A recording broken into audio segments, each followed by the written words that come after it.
할렐루야. 네, 반갑습니다. 거제교회를 섬기고 있는 임성열 목자이고요. 한번 영은회를 맞이해서 본당에서 함께 성도님들과 은혜를 나누게 됐습니다.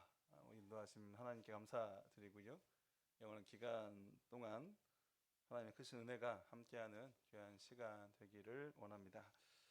예수 그리스도 이름으로 하나님 말씀 증거하겠습니다. 하나님 말씀 민수기 20장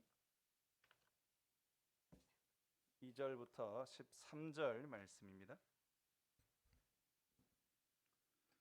민수기 20장 2절부터 13절 말씀입니다. 찾으셨으면 저와 함께 한 구절씩 교독하시겠습니다. 제가 먼저 2절 말씀 읽겠습니다. 민수기 20장 2절. 회중이 물이 없으므로 모여서 모세와 아론을 공박하니라.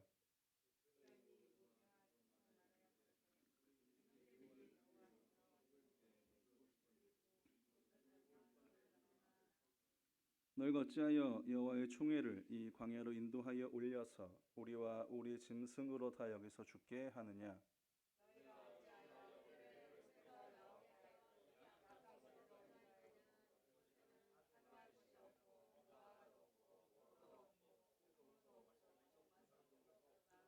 모세와 아론이 총회 앞을 떠나 회막문에 이르러 엎드리매 여호와의 영광이 그들에게 나타나며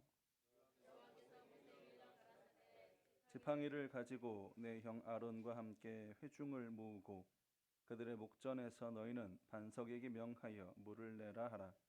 내가 그 반석으로 물을 내게 하여 회중과 그들의 짐승에게 맛이 올지니라.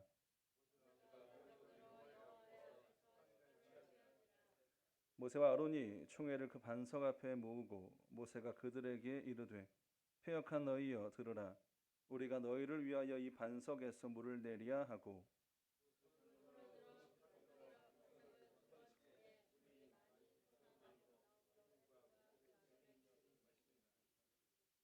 여호와께서 모세와 아론에게 이르시되 너희가 나를 믿지 아니하고 이스라엘 자손의 목전에 나의 거룩함을 나타내지 아니한 고로 너희는 이 총회를 내가 그들에게 준 땅으로 인도하여 드리지 못하리라 하시니라. 이스라엘 자손이 여호와와 다투었으므로 이를 무리바 무리라 하니라. 여호와께서 그들 중에서 그 거룩함을 나타내셨더라. 아멘. 오늘 말씀의 제목은 우리가 물을 내리야 라는 말씀의 제목입니다. 오늘 말씀의 배경을 보시면 이스라엘 백성이 애굽을 나온 뒤에 40여 년의 시간이 지난 때를 이야기하고 있습니다. 40여 년의 시간은 그들이 광야를 방황했던 시간이라고 우리가 이렇게 알고 있습니다. 그들이 가나안 가는 그 여정 속에 광야 40년의 시간은 구름 기둥 불 기둥을 통해서 하나님께서 인도하신 그 길을 따라서 그들이 그 길 다 행해 왔습니다. 그리고 오늘 가데스라는 곳에 오게 됐고요. 도착하게 됐습니다. 이 가데스라는 지역은 이미 이스라엘 백성들이 한번 경험했던 지역이었습니다.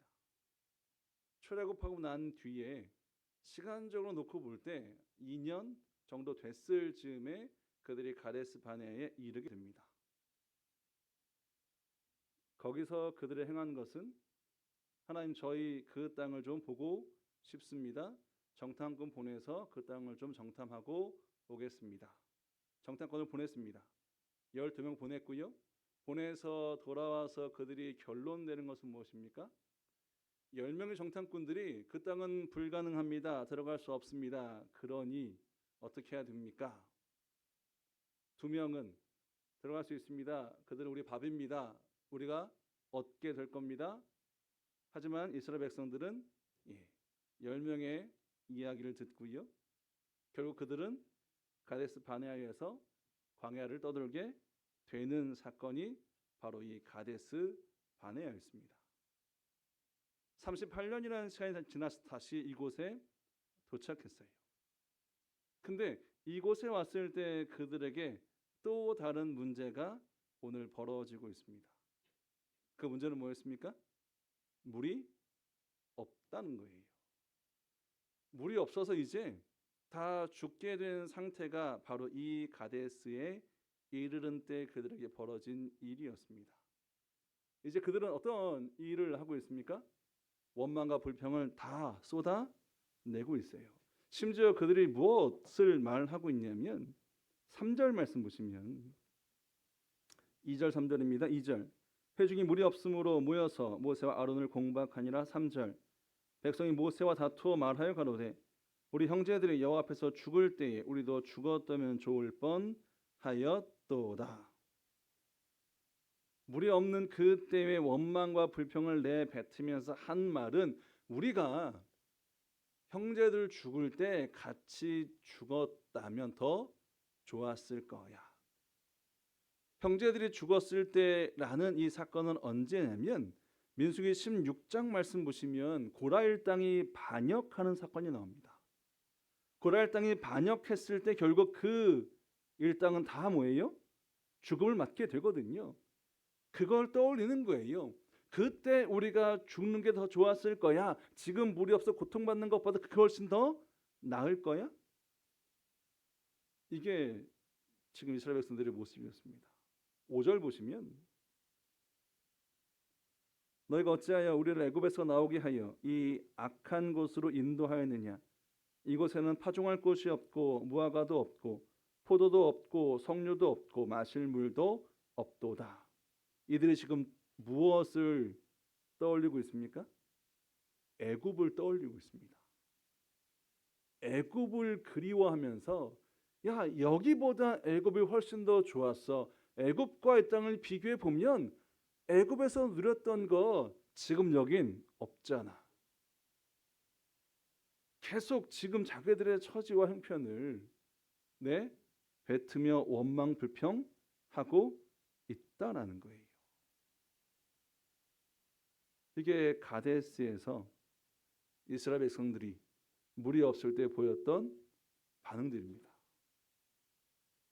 여러분 지금 여기에 있는 이스라엘 백성들은 애굽을 나왔던 1세대로 이루어진 사람들이었을까요? 1세대가 어느 정도 사라지고 난 2세대가 점점 주축이 되어질 때의 사람들이었을까요? 여러분 하나님은 가데스 바네아의 그 사건을 통해서 최초의 그 사건 뒤에 무엇을 말씀하세요? 1세대는 못 들어갈 거야 이제. 2세대만 들어갈 거야? 38년이란 그 광야를 돌 때 지금 1세대들은 점점 더 사라졌습니다. 지금 2세대들이 계속 뭐예요? 이제 주류를 이루고 있을 때였어요. 그런데 여전히 그들은 무엇을 그리워합니까? 애굽을 그리워합니다. 애굽과 지금 그들의 형편을 비교하면서 이럴 거면 애굽이 더 좋았어 라는 그 불평 원망하고 있다라는 거예요. 이것에 대해서 모세는 어떠한 태도를 취하게 됩니까? 하나님께 나아갑니다. 하나님이 방법을 주시고요. 길을 열어주세요. 10절 말씀 보시면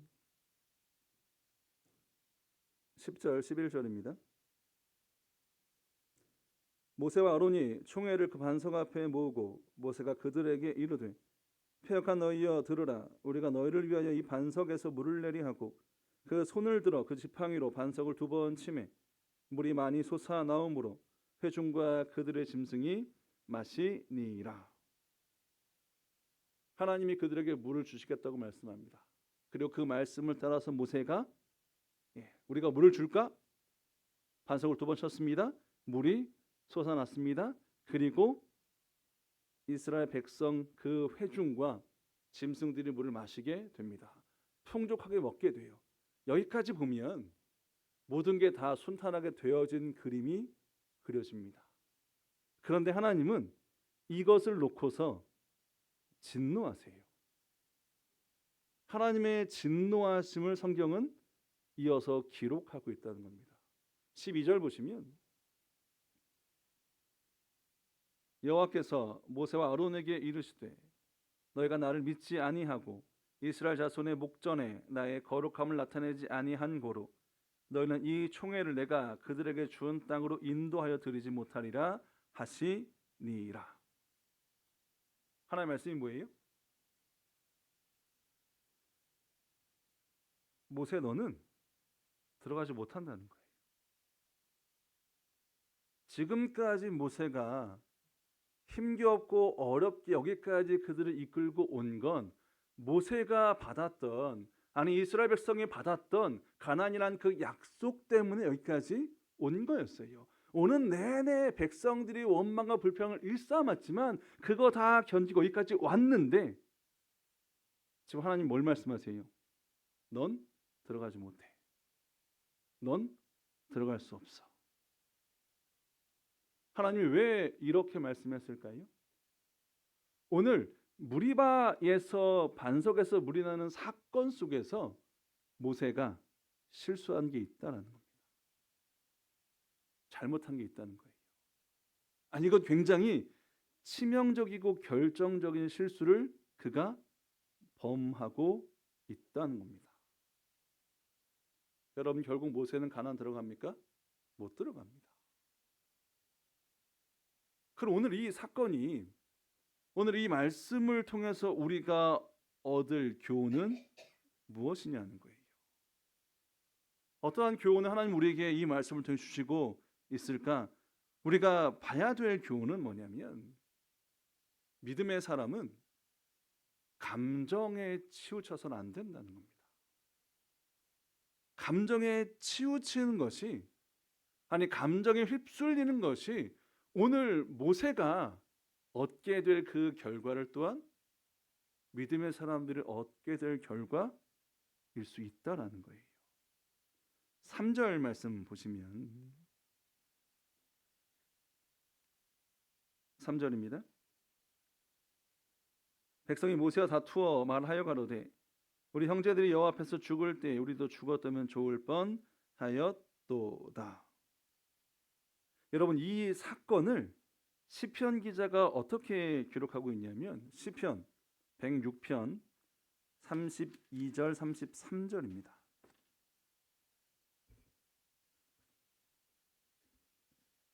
시편 106편 32절 33절입니다.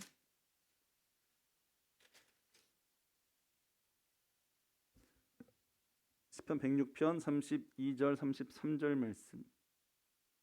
저희가 또 무리바 물에서 여호와를 노하시게 하였으므로 저희로 인하여 얼이 모세에게 미쳤나니 이는 저희가 그 심령을 거역함을 인하여 모세가 그 입술로 망령되이 말하였음이로다. 시편 기자가 어떻게 표현하고 있냐면 지금 모세가 32절에 저희로 인하여 얼이 모세에게 미쳤다, 화가 났다는 거예요. 지금 화가 나는 감정에 휩싸였다는 것입니다. 33절에 그 심령을 거역함을 인하여라는 그 말이 다른 번역본은 어떻게 풀고 있냐면 그의 성질을 돋우는 바람에 모세의 기분을 상하게 하는 것으로 인해서 모세의 기분이, 모세의 성질이 지금 뭐예요? 건드려진 거예요. 불편해진 것입니다. 어떤 상태예요? 감정이 흔들려 버린 거고요. 감정이 폭발해 버린 거예요. 여러분 이스라엘 백성들은 광야에서 끊임없이 모세에게 불평과 원망하며 시비를 걸어왔어요. 근데 지금까지 뭡니까? 잘 그래도 견뎌 왔다라는 겁니다. 근데 오늘 사건이 결정적인 사건이 되어 버린 거예요. 이스라엘 백성이 시비를 건 대상을 모세뿐만이 아니라 하나님께 대함도 있습니다. 원망과 불평이 하나님께로 향하는 모습 또한 그리고 있다는 거예요. 다시 민수기 20장 13절 말씀 보시면 민수기 20장 13절입니다.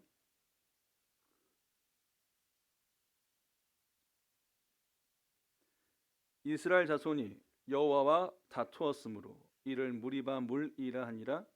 여호와께서 그들 중에서 그 거룩함을 나타내셨더라. 백성이 하나님과 다투었다, 싸웠다. 백성의 싸움, 시비의 대상이 어디로 향했습니까? 하나님께 향하고 있다라는 거예요. 근데 이 모습이 40년 동안 계속 반복돼 왔다고요.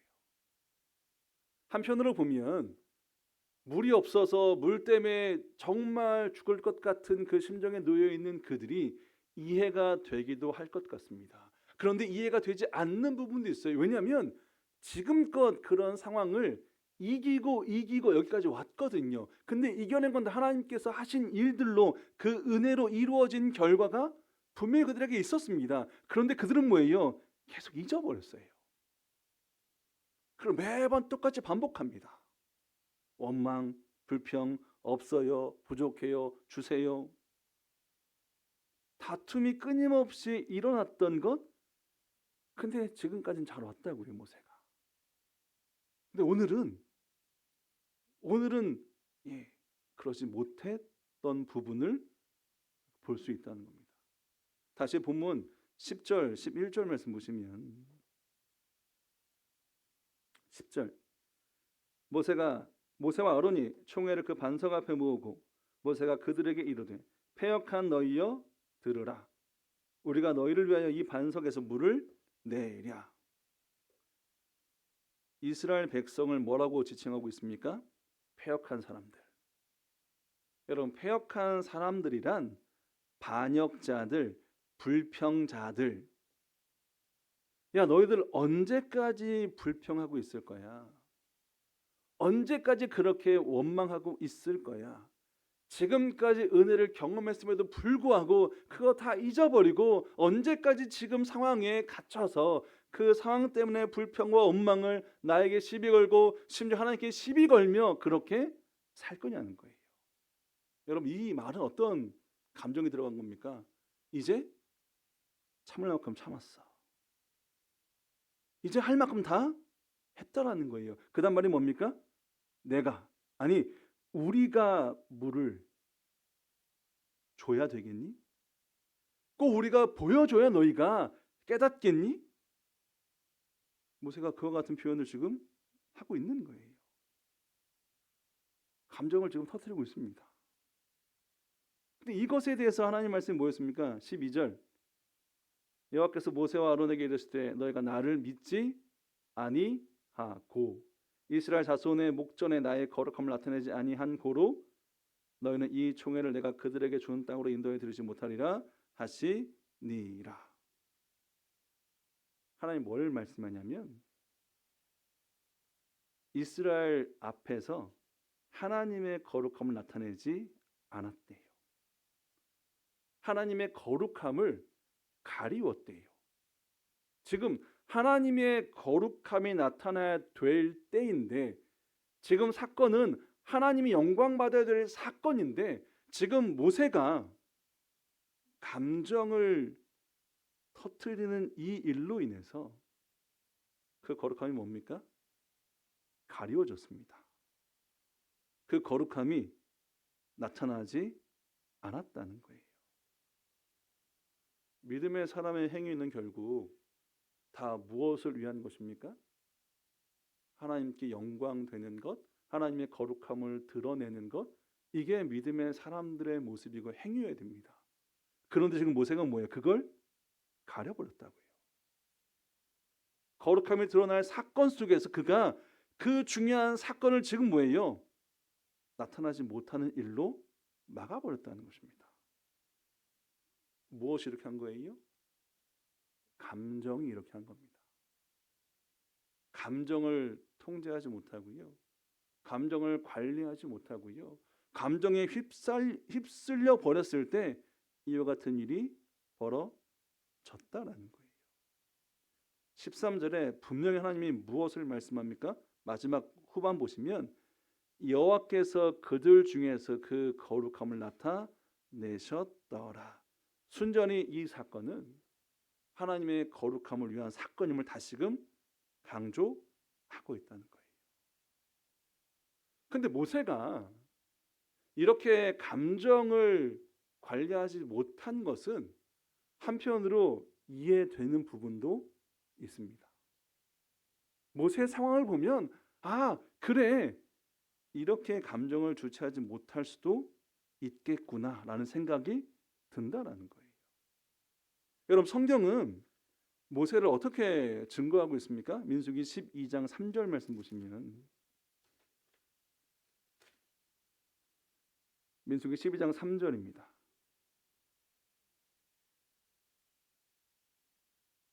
민수기 12장 3절. 이 사람 모세는 온유함이 지면의 모든 사람보다 승하더라. 모세에 대한 평가는 뭐예요? 온유했다는 거예요. 누구보다도 온유함으로 살아왔던, 아니 살아갈 이가 바로 모세라고 성경은 증거하고 있습니다. 그런데 오늘은 그 온유함이 안 보입니다. 앞서 모세의 상황을 보면 모세가 이렇게 하는 게 이해가 된다라고 말씀을 드렸어요. 그럼 모세가 지금 어떤 상황이었을까? 20장 1절 다시 보시면 20장 1절입니다.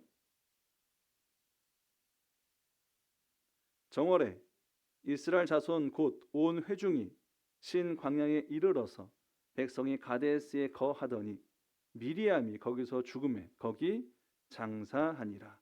가데스에 이르렀습니다. 이르러서 모세가 당한 일이 뭐예요? 미리암이 죽습니다. 미리암이 누구예요? 모세의 누이예요, 누이. 근데 모세의 누이인데 그 누이가 모세에게 어떤 존재였습니까? 모세가 처음 태어났을 때, 모세가 태어날 그 시기에 남자를 다 남자의 죽이라는 명령이 있었고요. 모세의 가족은 모세를 살립니다. 근데 도저히 모세를 감출 수 없게 되니 뭐예요? 날강에 띄우거든요. 근데 띄울 때 그 띄워진 바구니가 흘러가는 걸 누가 따라갑니까? 미리암이 따라가요. 미리암이 따라갑니다. 그리고 그 갈대가, 그 상자가 발견되었을 때 그때 누가 쫓아가서 유모 얘기를 꺼냅니까? 미리암이 꺼냅니다. 그래서 모세의 어머니가 모세의 유모가 되었고 모세를 키웠고, 아이 때 미리암은 모세에게 굉장히 뭐예요? 중요한 존재였고요. 여러분, 이것에 대해서 모세가 몰랐을까요? 모세가 분명히 알았을 것입니다. 여러분, 옛날 우리 과정을 놓고 봐도 옛날은 많은 자녀들이 있었잖아요. 그래서 가장 첫째가 여자아이면 막내가 뭐 5째, 6째 되면 나이 차이가 얼마입니까? 꽤 많이 납니다. 그러면 엄마가 하지 못할 그 일을 첫째 누나가 막내를 케어합니다. 그러니까 막내 어렸을 때부터 다 누나가 케어를 하면 막내에게 누나는 어떤 존재예요? 거의 엄마 같은 존재예요. 그러니까 모세에게도 미리암이 그와 같은 존재였다면 미리암의 죽음이 모세에게 얼마나 큰 상처였겠냐는 거예요. 얼마나 아픔이었겠냐는 것입니다. 다 그 장사를 지내고 난 그때 오늘 일이 벌어졌음을 성경은 기록하고 있다는 거예요. 아니, 이 사람들이 내 지금 감정을 좀 헤아려 주면 내가 좋을 것 같은데 지금 자기들의 감정 때문에 물이 없어 죽겠어. 이걸 내뱉고 있으니 내 감정 추스리지 못하고 있는 모습 잭슨 뭡니까? 당연히 터질만 하죠. 일어날만 합니다. 근데 이것만 있었을까요? 또 다른 이유가 모세에게 있었습니다. 앞서 가데스 바네아가 첫 번째가 아니라 두 번째라고 말했고요. 무리바에서 물 사건은 이와 같은 사건이 이미 이전에도 있었습니다. 40년 전에도 이미 한번 이 일이 있었다는 거예요. 출애굽기 17장 7절 말씀 보시면, 출애굽기 17장 6절 7절입니다.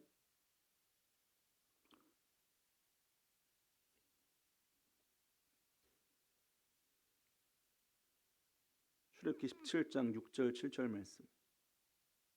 내가 거기서 호렙산 반석 위에 너를 대하여 서리니 너는 반석을 치라. 그것에서 물이 나리니 백성이 마시리라. 모세가 이스라엘 장로들의 목전에서 그대로 행하니라. 그가 그곳 이름을 마사라 또는 무리바라 불렀으니 이는 이스라엘 자손이 다투었으며 또한 그들의 여호와를 시험하여 이르기를 여호와께서 우리 중에 계신가 아닌가 하였음이더라. 무리바라 불렀으니 어떤 사건입니까? 역시 물에 대한 사건이었습니다. 물이 없었어요. 또 아우성칩니다. 하나님께 나갔습니다. 하나님이 반석을 쳐 물이 날 거야. 그렇게 해서 물을 먹였어요. 근데 여러분, 이 사건은 애굽을 나온 1세대들이 주였습니까? 2세대가 주였습니까? 출애굽기 17장 말씀은 애굽을 나온 1세대들이 주였던 때였습니다. 오늘 민수기 말씀은 2세대들이 주가 되는 때였어요. 근데 여전히 뭐예요? 바뀌어지지 않는 모습을 보고 있는 거예요. 아니, 부모들이 잘못했던 일이면 자식 때는 그러지 않아야지. 근데 계속 이어지고 있는 거예요.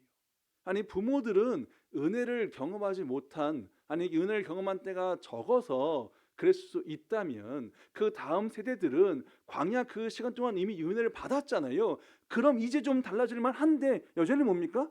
똑같습니다. 1세대들도 원망과 불평 때마다 항상 응답한 게 뭐예요? 애굽이 좋았어요. 애굽으로 돌아가면 좋을걸. 애굽에 살았으면. 근데 오늘도 똑같이 그들이 뭘 얘기합니까? 애굽을 얘기합니다. 그렇게 되지 않으려고 얼마나 모세가 애를 썼을까요? 얼마나 모세가 힘들게 그들을 이끌고 왔을까요? 그런데 여전히 그들은 변하지 않는 모습을 보니 답답하지 않겠습니까? 감정이 흔들리지 않겠냐는 거예요. 우리 자녀들 혹은 학생들을 대할 때 정말 정성을 쏟고 쏟아서 그의 부족한 것, 그의 안 되는 것 바뀌어지기를 바라면서 정말 열심히 애를 썼는데 이쯤 됐겠지라고 했는데 똑같은 모습을 또 보여주면 여러분, 이게 얼마나 좌절감이 느끼겠습니까? 이게 얼마나 헛마음, 허탈감이 들겠냐는 거예요. 그러니까 지금 사건 속의 모세는 이미 이들이 하고 있는 모습, 그 환경 자체가 뭐예요? 복합적으로 감정에 대해서 계속 건드려지고 있는 일들이 있는 때에 벌어지니 결국은 그 감정이, 그 화가 폭발하게 된 겁니다. 조절하지 못한 것이 하나님의 말씀으로 야, 너는 이제 못 들어가. 내 거룩함을 네가 가려버렸어. 드러내지 못했어. 영광이 나타나지 못했어. 감정을 조절하고 통제하는 것이 얼마나 중요한지를 하나님 우리에게 분명히 보여주시고 있다는 거예요. 근데 한편으로 보면 우리가 살아가는 세상 속에서 끊임없이 내 주변 환경들은 내 감정을 계속 건드립니다. 충동질합니다. 온유함으로 내가 소화하고 내가 견디고 이겨내야지, 내가 참고 인내해야지. 그래, 말씀은 온유할 것을 말씀하고 있어. 내가 그걸 지켜야지. 그런데 번번이 내가 처한 상황과 환경을 보면 또 내가 집에 와서 실수했구나 라고 돌이키는 때를 보면 다 감정을 조절하지 못한 일들이 있을 때입니다. 마태복음 5장 5절 말씀 보시면 마태복음 5장 5절입니다.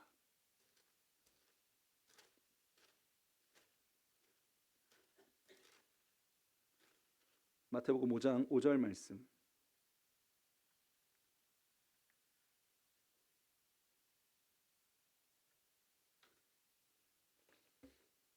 온유한 자는 복이 있나니 저희가 땅을 기업으로 받을 것임이요. 모세는 땅을 기업으로 받지 못했습니다. 왜? 감정 때문에. 마태복음 예수님 말씀합니다. 온유한 자가 땅을 기업으로 받아. 그러니 뭐예요? 참고 인내하고 견디며 끝까지 그 자세, 자리, 믿음을 지키라는 거예요. 그래서 감정을 우리가 이길 수 있는 것, 아니 인내하고 참을 수 있게 하는 게 뭐냐면 바로 믿음입니다. 믿음으로 우리는 감정을 이겨낼 수 있다라는 거예요. 믿음이 그 일을 한다, 성경은 말씀하고 있습니다. 민수기 20장 12절 다시 돌아가시면,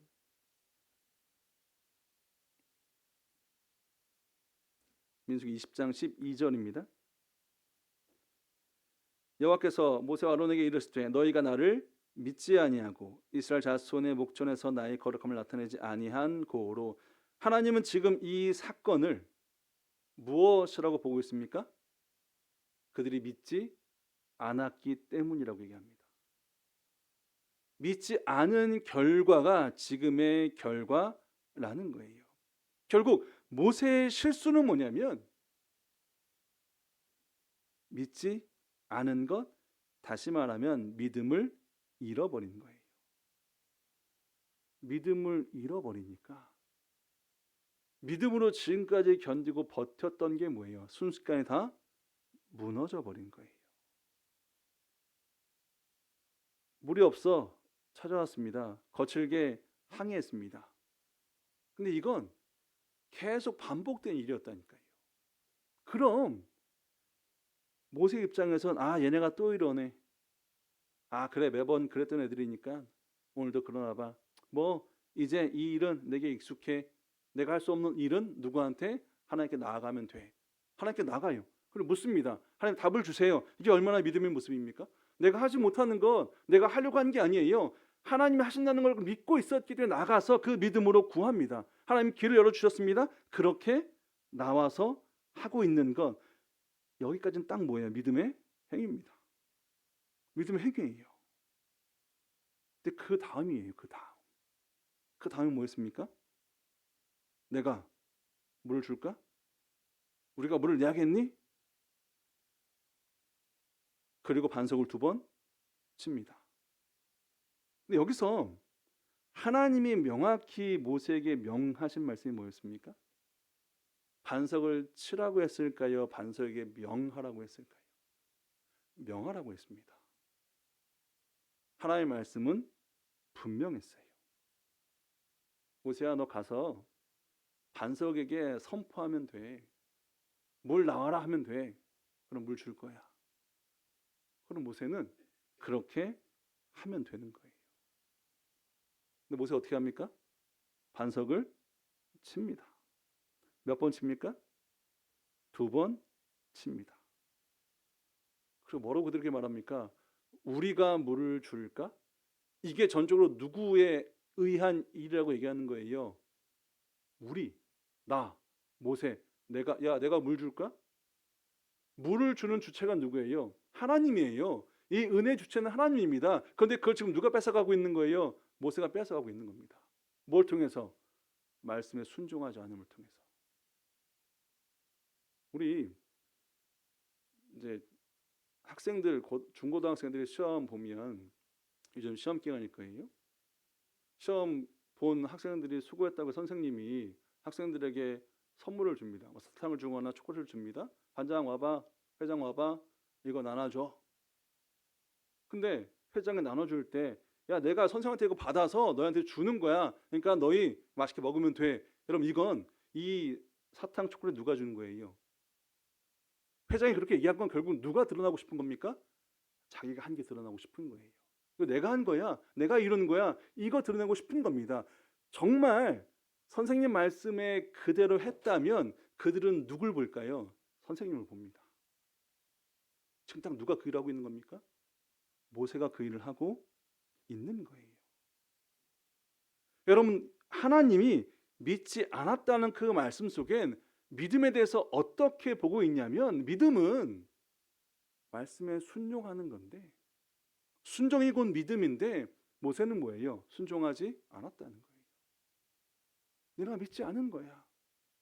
여러분, 모세가 순종하지 않은 걸 우리가 조금 더 생각해 보면, 앞서 출애굽기에서 무리바 사건이 한 번 더 있었다고 언급했잖아요.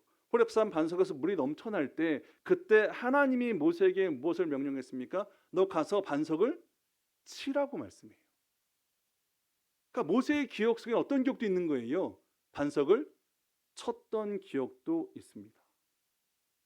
그때 한번 쳤겠죠. 쳤더니 나왔습니다. 근데 오늘 말씀은 그냥 명하면 돼. 아니 내 기억 속엔 분명 반석을 쳤었는데 아니 지금 말씀만 하라고 하시면 이걸 내가 어떻게 받아야 될까? 어떻게 받아야 됩니까? 믿음으로 받아야죠. 그럼 순종함으로 명하면 되죠. 근데 모세는 뭡니까? 한 번, 아니 두 번을 칩니다. 이건 모세가 순종하지 않았던 부분 속에 우리가 뭘 떠올릴 수 있냐면 모세의 과거의 경험, 과거의 기억, 그리고 그걸 통해서 내가 하리라, 내가 할 수 있다, 이건 내가 할 일이야. 여러분 이렇게 접근하게 되니 말씀을 순종하지 못하는 거예요. 여러분 믿음은 오늘 믿지 아니했다라는 그 말씀 속의 믿음은 순종하는 것, 말씀 그대로 행하고 따라가는 것. 여러분 그렇게 순종할 때 하나님은 그 가운데 그 사건 속에 하나님의 거룩함이 드러나지게 되는 겁니다. 영광이 있는 거예요. 이 사건과 신약에 가시면 어떤 사건을 우리가 연결시켜 볼 수 있냐면 마가복음 9장 14절 말씀.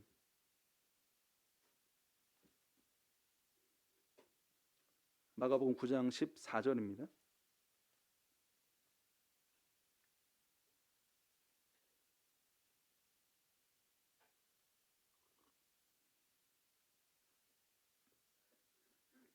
마가복음 9장 14절. 9장 14절 말씀.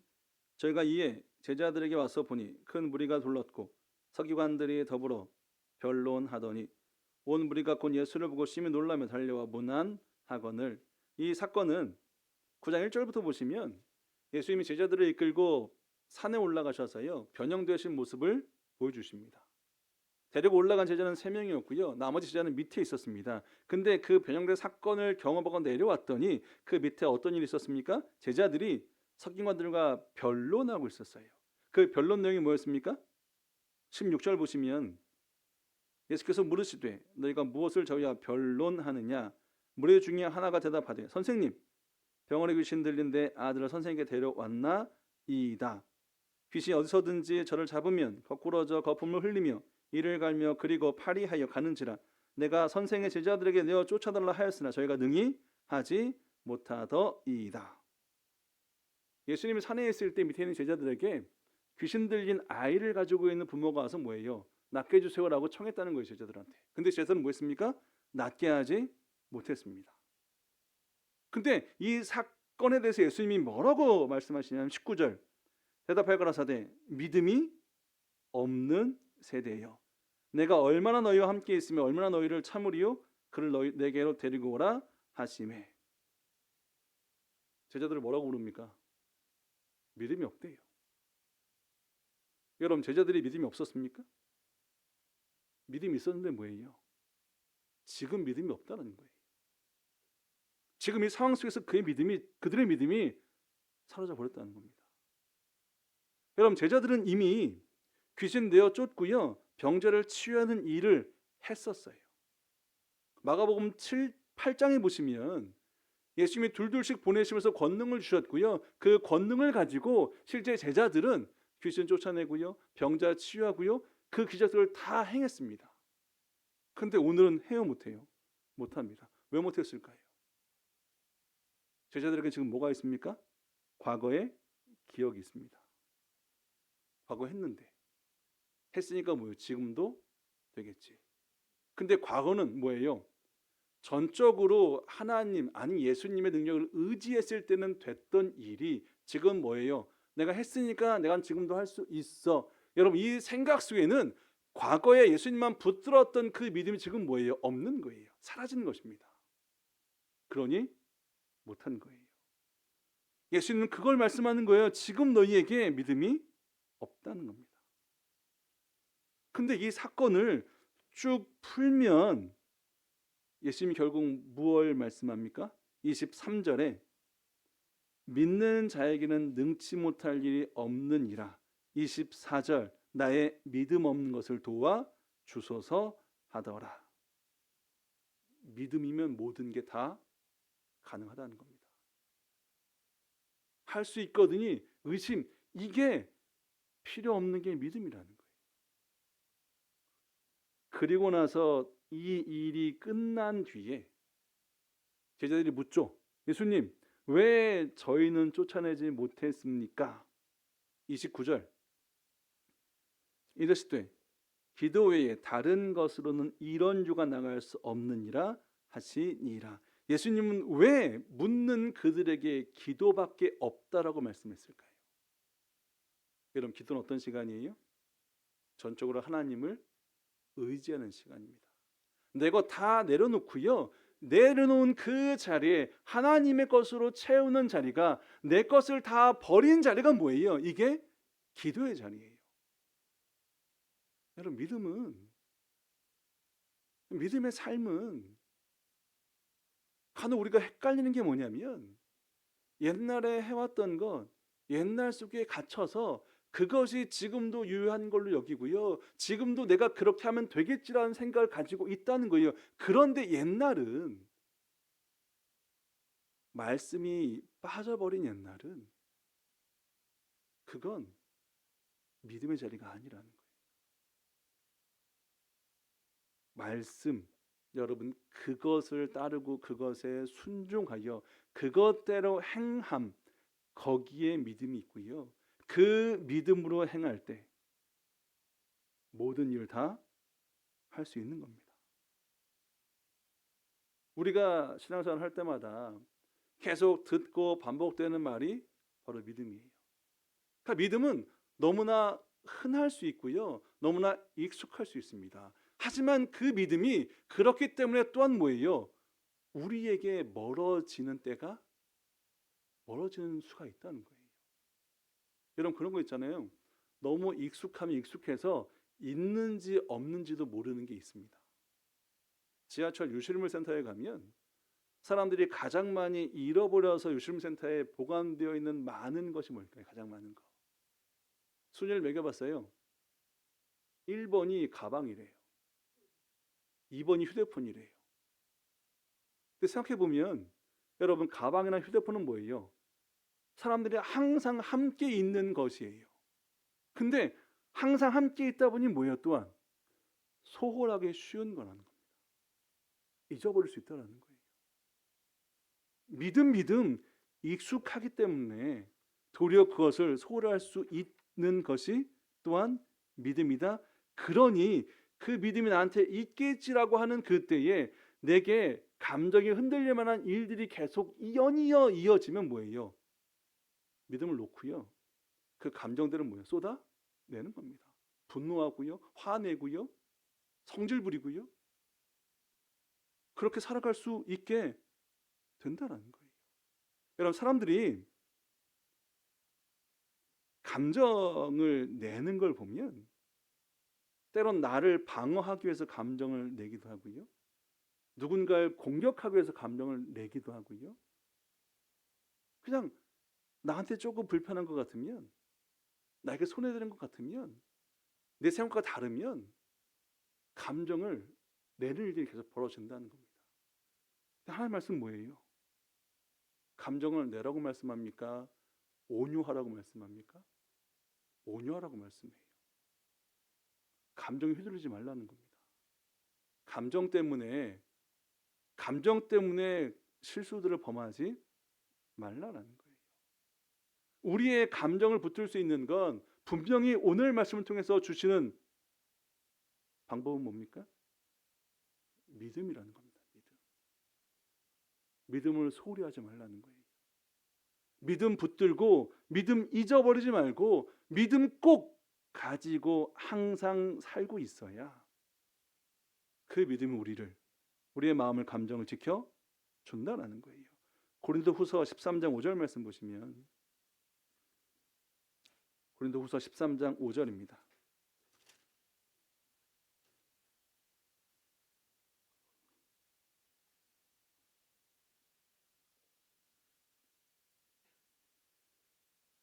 고린도후서 13장 5절 말씀. 고후 13장 5절. 너희가 믿음에 있는가 너희 자신을 시험하고 너희 자신을 확증하라. 예수 그리스도께서 너희 안에서 계신 줄을 너희가 스스로 알지 못하느냐. 그렇지 않은 너희가 버리운 자니라. 너희 자신을 확증하라. 확증한다는 게 뭘까요? 근데 무엇에 대해 확증하고 있습니까? 너희가 믿음이 있는가? 너희 모든 믿음 지키고 있니? 그거 항상 시험해 봐야 되고 항상 검증해 봐야 된다는 겁니다. 그러니까 내 믿음이 지금 항상 나와 함께하고 있는지 끊임없이 우리는 뭐예요? 믿음을 확인해야 된다는 겁니다. 믿음 확인하고요. 믿음 붙들고요. 믿음 지키고 그렇게 살아가야 결국 우리가 끝까지 이 믿음을 지키며 어떠한 것에도 흔들리지 않고 굳게 그 믿음에서 살아갈 수 있는 것. 여러분, 예수님은 온유한 분이었고요. 온유함으로 살아가신 분이 예수님이에요. 예수님은 하나님의 아들로서 사람의 몸을 빌려 오셨지만 이미 모든 능력과 권세를 가지고 있는 분이었습니다. 근데 하나님의 아들, 이 땅을 주는 창조자, 그 분이 창조된 피조물인 사람들이 계속 잘못했습니다. 왜 그렇습니까? 안 됩니다. 당신 틀렸어요. 너 목수의 아들이잖아. 비난, 조롱 당하신 분이에요. 딱 놓고 보면 그런 일을 당하실 수 없는 분이 당하셨습니다. 근데 예수님 어떻게 하셨습니까? 온유함을 잃지 않으셨어요. 온유함으로 그 삶을 끝까지 살아가십니다. 십자가상에서 조롱하는 그들, 심지어 예수님 뭐라고 말씀하세요? 하나님 저들의 죄를 저들에게 돌리지 말아 주세요까지 말씀하신 분이 예수님이에요. 여러분, 우리는 예수님을 믿는 이들이고요. 예수님을 따르는 예수님의 제자들입니다. 아니, 예수님을 닮아가는 사람들이에요. 그러면 당연히 어떤 모습을 또한 닮아야 됩니까? 온유함을 닮아야죠. 온유함을 지키면서 살아가야죠. 감정 붙들고 감정 지키면서 믿음이 그와 같은 일을 함을 꼭 기억하셔서 믿음 지키며 믿음 붙들며 살아가시는 저 여러분들에게 주님의 이름으로 축원드립니다. 묵도하시겠습니다. 할렐루야. 아멘.